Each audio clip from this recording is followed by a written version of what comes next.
جی السلام علیکم جی آج ڈاکٹر صاحبہ کی بہت دنوں سے ایک فرمائش تھی کہ ماما آپ اپنی وہ چیزیں جن کو آپ نے ہم پہ اپلائی کیا تھا بچپن سے کیا ہے اور آپ ہر کسی کو بھی بتاتی ہیں اور ہمیں خود بھی اندازہ ہے اور ہمیں بھی آپ کئی دفعہ بتا چکی ہیں کہ آپ نے کیا ہمارے ساتھ کس طرح سے ٹائم گزارا کہ جس کی وجہ سے آپ بڑی خوش ہوتی ہیں اپنے بچوں کو دیکھ کر، ان کی زندگی کو، ان کی تربیت کو دیکھ کر۔ یہ اللہ تعالیٰ کی توفیق سے ہی ہوتا ہے، جو بھی ہوتا ہے بے شک، تو لیکن کوشش انسان کی ہوتی ہے، توفیق اللہ تعالیٰ کی ہوتی ہے۔ تو بہت دن سے یہ کوشش تھی، اس کوشش میں مجھے لگ رہا تھا کہ اب رمضان شاید گزر جائے گا، مجھ سے وہ فرصت والا ٹائم مجھے نہیں مل پائے گا، کیونکہ یہی ایسا ہی آپ سب کی جیسے بیزی روٹین ہوتی ہے اسی طرح ہی میری بھی ہے، پڑھنا، خود بھی پڑھنا، پھر پڑھانے کے لیے اسٹوڈنٹ ان کو پڑھانا، پھر کچھ کام جن کے لیے باہر جانا، پھر وہی واپس آ کے وہی کہ تھوڑا سا ریسٹ کرنے کے بعد افطاری کی تیاری شروع کر لینا، بلکہ یہاں تک کہ گیس کے مسئلے کی وجہ سے سحری کے لیے بھی جو انتظام ہے وہ پہلے ہی کرنا پڑتا ہے، بس ان میں لگ جانا۔ مجھ سے باقاعدہ طور پر بیٹھ کر میں کہوں کہ وہ نہیں ہو پا رہا تھا، اس وجہ سے پھر ہم نے یہ ڈاکٹر صاحبہ کے مطابق کہ ان کی خواہش کے مطابق کہ ماما آپ اپنے کام میں ہی ہمیں یہ تھوڑے سے جو ہے نا یہ چیز کر دیں، پھر انشاءاللہ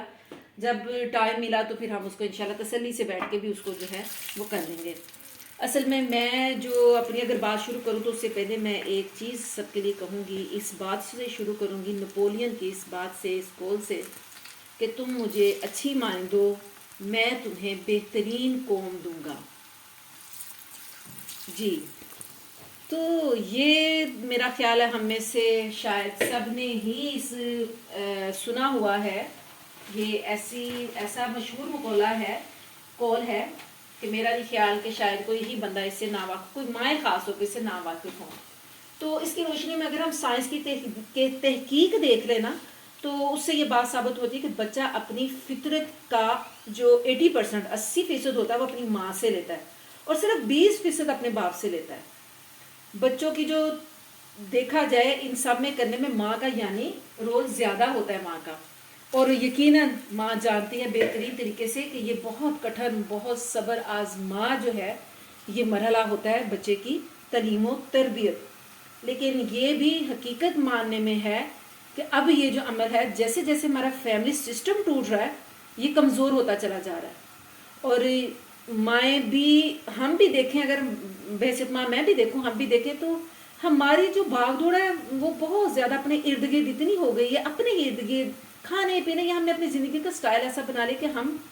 مصروف ہی رہتے، فارغ ہو ہی نہیں پاتے کہ بچوں کو وہ ٹائم دے سکیں جو ہمارے بڑے دے لیتے ہوتے تھے، گھر میں بڑے ہوتے تھے وہ دیتے تھے کہ ہم اس کی کمی پوری کر سکیں، وہ بھی ہم نہیں کر پا رہے، جس کی وجہ سے ہو کیا رہا ہے، ہمارے بچے تعلیم تو حاصل کر رہے ہیں لیکن وہ تربیت کے پہلو سے خالی ہوتے چلے جا رہے ہیں، اور اس میں جو سب سے زیادہ نقصان دہ بات چل رہی ہے وہ اس وقت کا تیز وقت ہے جو ٹیکنالوجی کا وقت کہلا رہا ہے، اور اس ٹیکنالوجی کا جو بچہ ہے وہ 5th جنریشن پر آ چکا، بلکہ اس سے بھی اگلی جنریشن اس کو مانا جا رہا ہے، تو ہم خود اندازہ لگا سکتے کہ یعنی وہ ہم سے کتنے ذہین ہیں کسی بھی بات کو سمجھنے کے لیے، پک کرنے کے لیے، اور یہ اب بہت بڑا نقصان ہوگا کہ اگر ہم صرف ان کے ہاتھوں میں موبائل دے دیں اور ہم اپنی زندگی میں بیزی ہو جائیں، ان کو موبائل دے کے سوچیں کہ شاید اب چلیں جی کام چل رہا ہے، کیونکہ یہ بچے جو جتنے ذہین ہیں یہ ہائپر ایکٹیو ہیں، یہ سپر ایکٹیو ہی نہیں، یہ ہائپر ایکٹیو ہے، ان کو کسی بھی طریقے سے ڈیل کرنا جو ہے وہ ایک ٹرک ہی ہوگی کہ آپ اس کو باقاعدہ سیکھیں گے تو ہم کر سکیں گے ان کو۔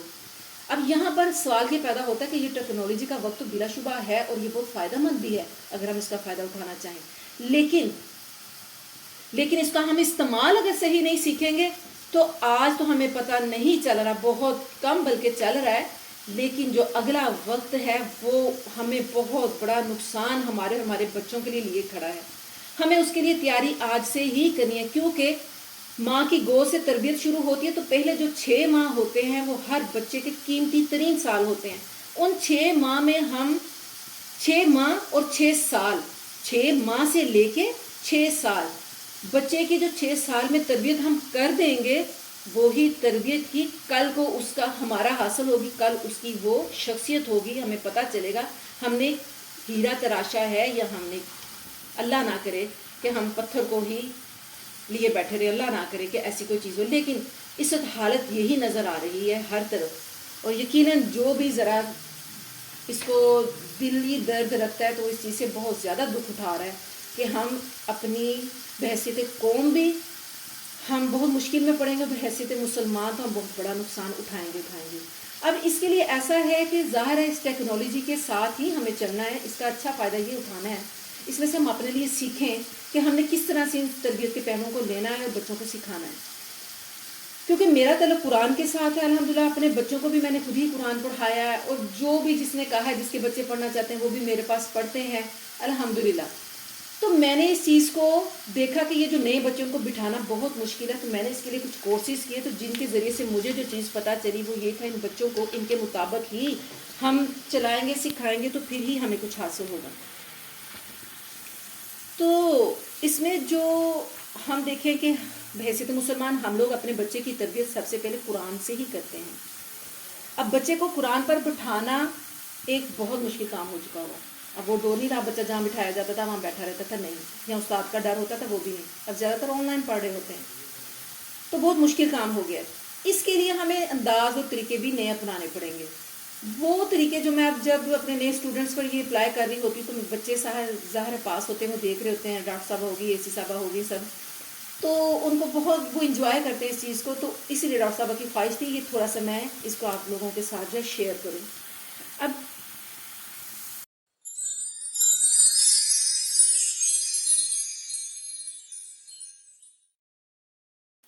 تو جیسے ہر چیز کی ایک بنیاد ہوتی ہے نا, وہ اپنی بنیاد پہ ہی اس جو بھی عمارت کھڑی ہوتی ہے اپنی بنیاد پہ کھڑی ہوتی ہے, تو اسی سے پتہ چلتا ہے کہ وہ کتنی مضبوط ہے, اس کی مضبوطی وہیں سے ہوتی. اسی طرح قرآن شروع کرنے کے لیے اس کی جو بنیاد ہے وہ نورانی قاعدہ ہے, اور نورانی قاعدے کی پہلی تختی بنیاد ہے. اگر ہم یہ بنیاد بچے کی مضبوط کر دیں گے تو کیا ہوگا, بچے کی تربیت بھی اس میں ساتھ ہو جائے گی بہترین, اور ہمیں بہت محنت بھی نہیں کرنی پڑے گی. اب اس کو کرنے کے لیے مثلا میں آپ کو مثال یہ دیتی ہوں کہ نورانی قاعدے میں آپ بچے کو الف سے لے کے یہ تک پڑھاتے, الف با تا سا یہ سب پڑھاتے ہیں. جب ہم ان کو صرف الف با تا سا پڑھائیں گے, جو ہمارا ہمیشہ سے طریقہ رہا ہے وہ بھی بہترین رہا, ہمارے لیے بڑا بہترین تھا, تو بچے میں وہ شوق پیدا نہیں ہوگا کہ وہ ٹک سکے اور بیٹھ سکے. آپ اس کو اس انداز میں بچے کو پڑھائیں کہ جس میں اس میں گیم بھی آ جائے, اس میں میتھ بھی آ جائے, اس میں سٹوری بھی آ جائے, اس میں ہر ایسی چیز جو بچے سے ریلیٹڈ یا اس کے شوق سے متعلق ہے, کلرز بھی آ جائیں, پینٹنگز بھی آ جائیں, جو بچے کے شوق کے متعلق ہے آپ اس میں وہ ایڈ کر سکتی ہیں ہر ایک الفابیٹ کے ساتھ. مثلا اس کی آپ اس طرح سے لے لیں, الف کو لے لیں. اب الف آپ بچے کو قاعدے پہ الف بھی اور ایک ون بھی دکھا سکتے ہیں, لیکن آپ قاعدے کو بھی سامنے رکھیں. بچے کو جب ہم اسلام کی بنیاد پہ کھڑا کریں گے تو دنیا کی تعلیم اس کے لیے مشکل نہیں رہے گی. بچے کو الف دکھائیں, الف دکھائیں, اس کی پوزیشن دکھائیں, اسٹینڈنگ پوزیشن ہے, بتائیں یہ ورٹیکل پوزیشن میں یہ کھڑا ہوا ہے, ٹھیک ہے. وہ دکھانے کے بعد اب اس سے کہیں دیکھیں اس کی یہ شیپ ہے. آپ بیٹے کا بالفرض کسی بچے کا بیٹے کا نام رکھ لیں, فرضی نام علی رکھ لیں آپ, علی, یہ اسٹینڈنگ پوزیشن میں یہ الف ہے. تو آپ کو پتہ ہے علی آپ کے روم میں کتنے سارے الف چھپے ہوئے ہیں. کہتے او واقعی ماما, اس کو بتائیں جی آئیں ہم اس کے ساتھ ہم گیم کرتے ہیں, ہم اس کے ساتھ ہائیڈ اینڈ سیک کھیلتے ہیں. وہ الف آپ کے روم میں چھپا ہوا ہے, آپ نے اس کو ڈھونڈنا ہے. اس طرح سے آپ بچے کے ساتھ تھوڑا سا ٹائم دیں, بچے کے ساتھ خود شامل ہو جائیں, شامل ہو کے اس کے ساتھ, کیونکہ اسے نہیں پتا چلے گا کہ وہ الف کہاں ہے, آپ نے اس کی توجہ دلوانی ہے. سب سے پہلے چیئر پہ دلوائیں. چیئر دیکھیں اس کے 4 پاؤں ہوتے ہیں. او علی یہ دیکھیں چیئر کے پاس 4 1 ہے, الف 4 الف ہے بچے کے پاس, اس چیئر کے پاس. بچے کو یہ دکھائیں تو بچہ بھاگا آئے گا, وہ دیکھے گا. پھر آپ اس کو کاؤنٹ کر کے یہ دیکھیں یہ 1 الف, اس کی ٹانگیں اس کو کاؤنٹ کروائیں, 1 الف 2 الف 3 الف 4 الف, اس چیئر کے پاس تو 4 الف ہے, پھر اسے کاؤنٹ کروائیں. یہی چیز پھر آپ اور چیزوں کی طرف دھیان دلوائیں. مثلا بیڈ ہے, اس کے پاؤں ہوتے ہیں, الماری ہے, اس کی سائڈز آپ دیکھیں گے وہ آپ کو ورٹیکل لگیں گی, آپ اس کو وہ دکھائیں. کوئی بلڈنگ دکھائیں اس کو, کہ یہ دیکھیں بلڈنگ کی آپ شیپ دکھائیں گے آپ کو پتہ چلے گا وہ الف ہی بن گئی ہے اس کی وہ شیپ بھی. اس طرح سے یہ دکھائیں اس کو، وہ شوق میں آپ کے ساتھ کتنی دیر کھیلے گا اس چیز کے ساتھ کہ وہ ساتھ میں میتھ کر رہا ہے، ساتھ ساتھ اس کی کاؤنٹنگ ہو رہی ہے، ساتھ ساتھ اس کی کیا ہو رہی ہے کہ وہ الف کی جو ہے اس کو یاد کرے جو اس کو ساری عمر نہیں بھولے گا اس کو کسی بھی طرح سے. اور ساتھ میں بچہ جب اگر بچہ کو اس میں سے کوئی چیز ڈھونڈ لے اس کو پتہ چلے اس کو اپریشیٹ کریں، خوب خوش ہو، بچوں کی طرف سے خوش ہو کے دکھائیں کہ واہ واقعی الف، کلیپنگ کریں، الف ڈھونڈ لیا، آپ نے الف ڈھونڈ لیا. اسی طرح آپ اس کو با تا سا سے لے کے یا تک ہر الفابیٹ کے ساتھ کوئی سٹوری جوڑ کے، کوئی بھی چیز ڈال کے، کوئی گیم ڈال کے، کسی بھی چیز کی شیپ آپ کو لگتا ہے اس سے ملتی جلتی ہے، کسی بھی لیٹر کے ساتھ ملتی ہے، آپ اس کو وہ دکھا کے اس کو آپ وہ اس کی کروا سکتے ہیں، اس کو یاد کروا سکتے ہیں، اس کے ذہن میں بٹھا سکتے ہیں. ساتھ کیا ہوگا ان سٹوریز کے ذریعے سے بچے کو ایک تو وہ چیز نہیں بھولے گی، دوسرا وہ آپ کی بات سننے کا عادی ہو جائے گا، وہ بڑا ہونے تک بھی آپ کی ہر بات کو شوق سے سنے گا. ورنہ ہمارا عالمی آج ہم دیکھ رہے ہیں کہ بڑے بچے ذرا بڑے ہوتے ہیں تو وہ شٹ آف کال دینا شروع کر دیتے ہیں. اللہ نہ کرے ہمارے بچے ان میں سے ہوں، لیکن ہم عموماً یہ رویے دیکھ رہے ہیں کہ وہ اپنی ضد پہ رہتے ہیں، مانتے نہیں، پلیز ماما آپ رہنے دیں، آپ کو نہیں پتا، یہ ہمیں الفاظ سننے کو مل رہے ہوتے ہیں. لیکن ایسی ہی آپ عادت ڈال دیں گے تو بچے میں یہ عادت بھی نہیں آئے گی، ہمیشہ آپ کی بات کو وہ اہمیت دے گا.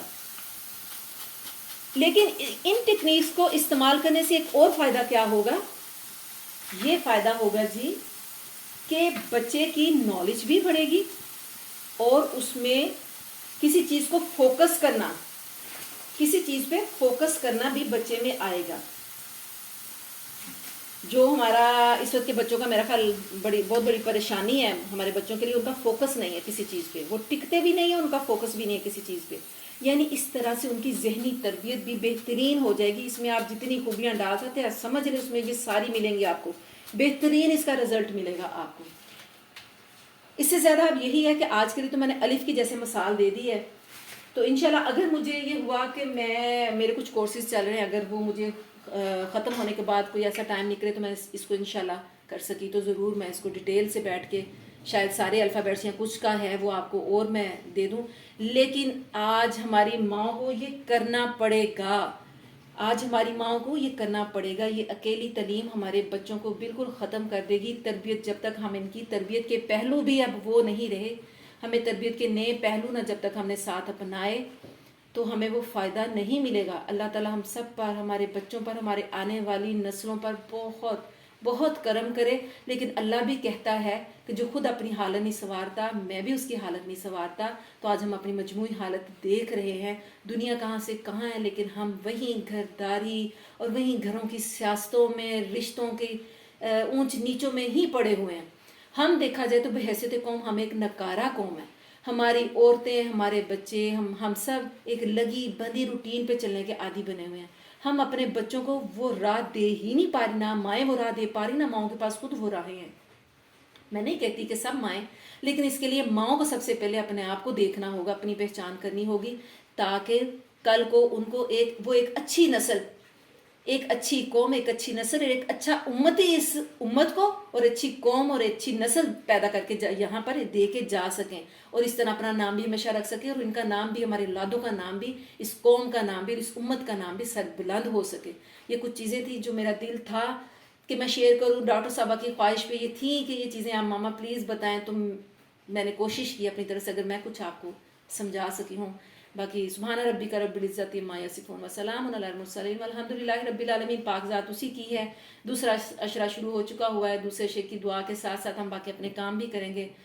استغفر اللہ ربی من کل ذنب اذنبت واتوب الیہ. بے شک ہمیں توبہ کی بہت بہت شدید ضرورت ہے. اللہ تعالی رحمان اور رحیم ہماری توبہ قبول فرما کے ہمارے حال پر رحم فرمائے. اللہ حافظ.